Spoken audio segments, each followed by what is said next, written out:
Tionde Kurniawan dari kelas M02. Di sini saya akan menjelaskan tentang El Nino dan La Nina, mata kuliah pengantar oseanografi. Yang pertama adalah pengertian secara umum El Nino dan La Nina. El Nino dan La Nina hanya terjadi di daerah khatulistiwa saja. Ada angin pasat yang berembus di daerah Samudra Pasifik. Dalam kondisi yang normal, angin akan berembus dari timur ke barat di atas khatulistiwa, tepatnya di atas Samudra Pasifik. Kemudian juga akan terbentuk sirkulasi Walker atau Walker Circulation, yaitu sirkulasi yang bergerak di sepanjang garis khatulistiwa. Di Pasifik biasanya pergerakannya dari timur ke barat, sedangkan di Samudra Hindia akan bergerak dari barat ke timur dan akan bertemu di Indonesia. Maka biasanya di Indonesia akan banyak terbentuk awan di atasnya. Jika sirkulasi Walker mengalami pelemahan, maka terindikasi terjadinya El Nino. Sebaliknya, jika sirkulasi Walker mengalami penguatan atau menguap, maka terindikasi terjadinya La Nina. Kemudian adalah cara menentukan El Nino dan La Nina. Ada beberapa cara yang dapat dilakukan untuk menentukan El Nino dan La Nina. Yang pertama adalah ONI atau Oceanic Nino Index.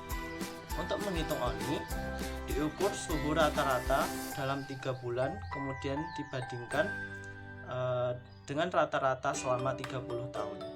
Pengukuran dilakukan di daerah Pasifik Tengah sampai dengan Timur. Jika hasilnya lebih besar dari normal, maka bisa dipastikan terjadi El Nino. Sebaliknya, jika lebih kecil dari rata-rata normal, maka terindikasi terjadinya La Nina. Kemudian kita lihat mean sea level, temperatur atau temperatur rata-rata air laut. Saat El Nino, maka akan terlihat warna merah yang menandakan suhunya lebih tinggi daripada rata-rata. Kemudian jika La Nina, wilayah Pasifik Tengah hingga ke timur akan terlihat lebih biru, di mana suhunya lebih rendah dari normal. Kemudian cara menentukan El Nino dan La Nina yang kedua adalah Southern Oscillation Index atau SOI. Pengukuran SOI dilakukan dalam waktu tertentu, ditentukan berdasarkan perbedaan tekanan udara di Pasifik Timur, tepatnya di Tahiti, dan Pasifik Barat di Darwin, Australia. Apabila nilai SOI indeksnya positif, maka menunjukkan kondisi La Nina, dan apabila indeks SOI-nya negatif, maka yang terjadi adalah El Nino. Hal ini terjadi karena tekanan udara berbanding terbalik dengan suhu. Kalau daerah memiliki suhu yang lebih tinggi dari sekitarnya, maka tekanan udaranya otomatis rendah. Sedangkan jika suhunya lebih rendah dari daerah sekitarnya, maka tekanan udaranya tinggi. Kemudian pengertian dari El Nino. El Nino berarti anak kecil dalam bahasa Spanyol. Nelayan Amerika Selatan pertama kali melihat periode air hangat yang tidak biasa di Samudra Pasifik pada tahun 1600-an. Nama lengkap yang mereka gunakan adalah El Nino de Navidad, karena El Nino biasanya mencapai puncaknya sekitar bulan Desember. Peristiwa El Nino biasanya dinyatakan ketika suhu permukaan laut di Pasifik Timur tropis naik setidaknya 0,5 derajat di atas rata-rata jangka panjang. Dalam kondisi normal, air permukaan di Samudra Pasifik lebih dingin di bagian timur dan lebih hangat di bagian barat. Angin pasat cenderung bertiup dari timur ke barat, dan panas dari matahari semakin menghangatkan air saat bergerak ke arah ini. Selama peristiwa El Nino, angin ini melemah atau berbalik arah, mengirimkan air permukaan yang hangat ke timur. Kemudian selanjutnya adalah pengertian La Nina. La Nina berarti gadis kecil dalam bahasa Spanyol. La Nina juga terkadang disebut El Viejo Anti El Nino. La Nina memiliki efek kebalikan dari El Nino. Selama peristiwa La Nina, angin pasat bahkan lebih kuat dari biasanya, mendorong lebih banyak air hangat ke arah Asia. Di lepas pantai barat Amerika, upwelling meningkat, membawa air dingin yang kaya nutrisi ke permukaan. Saat La Nina, angin berembus lebih kencang dari biasanya di sepanjang khatulistiwa, di atas Samudra Pasifik dari Amerika Selatan menuju Asia. Angin pasat ini membuat air hangat berkumpul di lepas pantai Asia, sehingga menaikkan permukaan air laut. Sementara di sisi timur, dekat Amerika, kondisi itu menyebabkan air dingin naik ke permukaan. Pada periode La Nina, angin normal dari timur ke barat menjadi lebih kuat, mendorong air yang lebih hangat ke arah barat.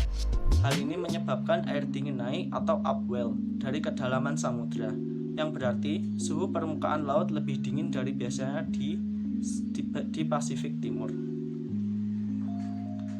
Kemudian dampak global dari El Nino dan La Nina. Yang pertama, suhu. Suhu global biasanya meningkat selama periode El Nino dan turun selama periode La Nina. El Nino berarti air yang lebih hangat menyebar lebih jauh dan tetap dekat di permukaan. Ini melepaskan lebih banyak panas ke atmosfer, menciptakan udara yang lebih basah dan lebih hangat. Tetapi efek regionalnya lebih rumit, dan beberapa tempat mungkin lebih hangat dan lebih dingin dari yang diperkirakan pada titik yang berbeda dalam setahun. Tahun terpanas dalam catatan adalah tahun 2016 yang dinamakan tahun El Nino. Antara tahun 2020 dan 2022, belahan bumi utara mengalami 3 periode La Nina berturut-turut yang menghentikan peningkatan suhu global sebanyak yang seharusnya terjadi sebagai akibat dari perubahan iklim yang disebabkan oleh manusia. Dampak global yang kedua adalah perubahan curah hujan. Selama peristiwa El Nino, air yang lebih hangat mendorong aliran udara kuat atau Pacific Jet Stream lebih jauh ke selatan dan timur. Ini membawa cuaca yang lebih basah ke Amerika Serikat bagian selatan dan Teluk Meksiko. Daerah tropis seperti Asia Tenggara, Australia, dan Afrika Tengah biasanya mengalami kondisi lebih kering. Di bawah La Nina, kebalikannya.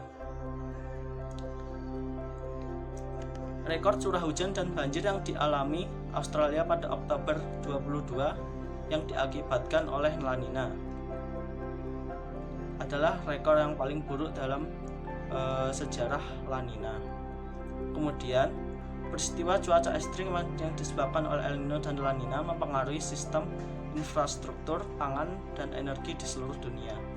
Misalnya, ketika air dingin berkurang ke permukaan lepas pantai barat Amerika Selatan selama peristiwa El Nino, lebih sedikit nutrisi naik dari dasar lautan.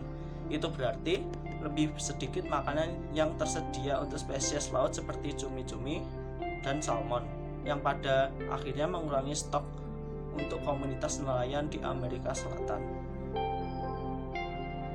Dampak yang selanjutnya adalah kekeringan dan banjir yang disebabkan oleh peristiwa El Nino tahun 2015-16 yang ekstrim, mempengaruhi ketahanan pangan lebih dari 60 juta orang, menurut Organisasi Pangan dan Pertanian PBB. Sebuah studi baru menunjukkan bahwa peristiwa El Nino secara signifikan mengurangi pertumbuhan ekonomi global, sebuah efek yang dapat meningkat di masa depan. Kemudian dampak El Nino dan La Nina di Indonesia.